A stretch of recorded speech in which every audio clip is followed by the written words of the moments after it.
I'm really happy to be here, and I know many of you are busy, but nonetheless, thank you for coming to this presentation. So the title of my today's talk is Development of a Selective Sensor-Based Monitoring Catalytic Treatment Technology for Emerging Contaminants in Water. It's going to mainly consist of two different topics, but I try to sort of flame them together with the term of a selective or selectivity, because I think it's a really important concept that we have to sort of think about, especially when we want to deal with the emerging contaminants in water.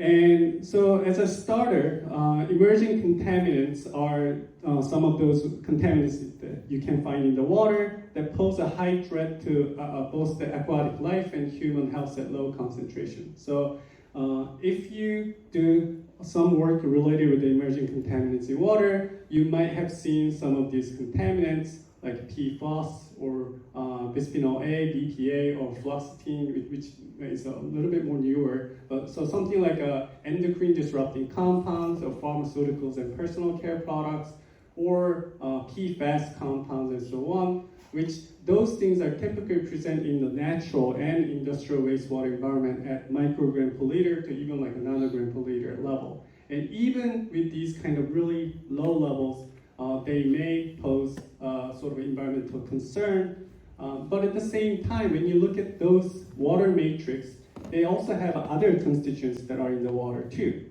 So something like inorganic ions like sodium, chloride, and so on. And these things may not necessarily be a contaminants, but they may just exist in the water, but at much higher concentration milligram per liter. So, and calcium, sulfate, bicarbonate, and so on. And also some of the organic compounds that are made up of like fulvic, humic, and proteinaceous substances. And also some dissolved gases like nitrogen and oxygen are also present in water in the level of milligram per liter. So when you have these kind of different water matrix, the problem is that oftentimes these other constituents in the water end up interfering with the physical-chemical interaction of the whatever the target emerging contaminants you're interested in during the treatment processes.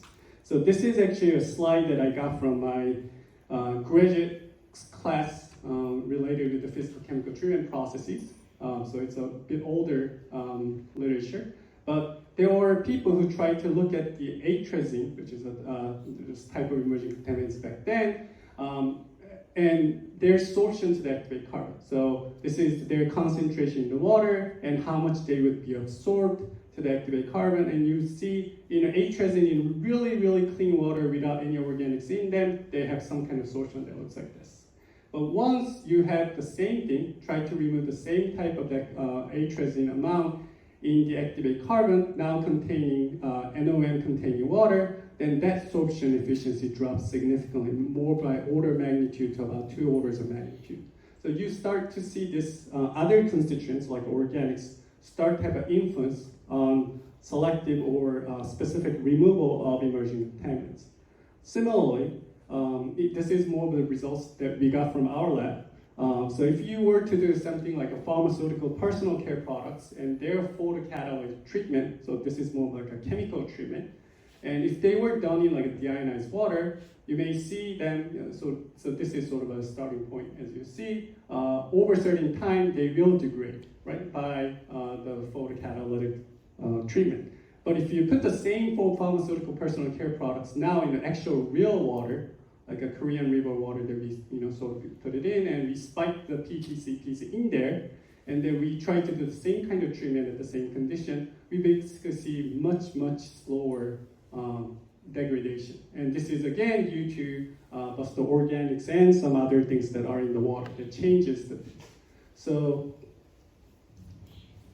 basically, if we want to sort of use these kind of activate carbon or photocatalytic treatment technologies or anything that's not sort of designed to be selective for emerging contaminants and then try to use them for the treatment, it often ends up requiring much higher sort of consumables like more amount of activated carbon or energy, in example for catalyst, for treatment of emerging contaminants.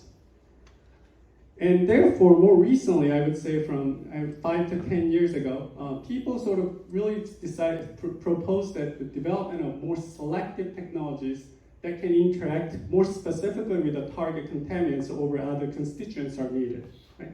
So there has been more recent review papers that came up saying that we need to come up with, even for the AOP processes, instead of just relying on the radicals attacking everything, we might have to somehow come up with more of a selective oxidation step that needs to be done. And this paper is more focusing on just even for like a physical absorption type of the things, we might have to design these absorbents that will be more selective toward the specific emerging contaminants. So this concept of trying to make certain processes more selective toward your target compounds is not something new, right? And I'm not coming up with anything necessarily new, but nonetheless, I think that's an important sort of the direction that we have to take in our environmental engineering field. And sort of the things that I've been doing previously is in somewhat of direction with that too. So previously, I've been doing something like coming up with the sorption by coming up with the sorbent that has a specific functional groups or specific geometric shape that's going to be a little bit more selective toward like specific metals like 2+ metals, and then also the trivalent metal like this one. And so this is essentially sort of trying to come up with utilizing material that forms a geometric shape selective toward the target compound. Another thing that I've also trying to do was, to sort of use some kind of catalysis, a heterogeneous catalysis that's going to be somewhat more preferential toward the reductive treatment of specific compounds over the others. And in this way, I could give a little bit more selectivity toward, let's say, something like a nitrate or nitrite or perchlorate in my case, over some other contaminants that may not necessarily interact on the surface of the metal catalyst.